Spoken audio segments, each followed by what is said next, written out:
大家好，今日我會介紹馬雲 MFL 一線西門市特別巴士路線 MFL 1，由馬修運輸營運，來往馬富里市中心及馬雲馬富里車廠，途經馬富里車廠地下。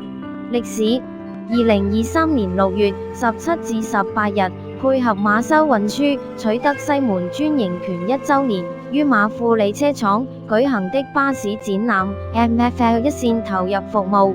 2024年9月16日提高全程收費至4.6元，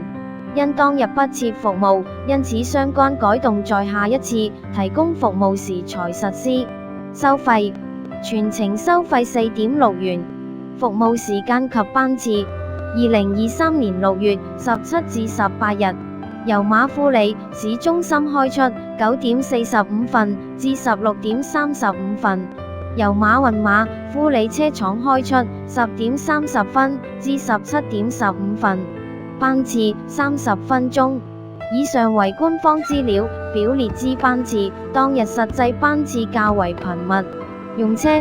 此線並無固定用車，用車鬆其他路線抽取。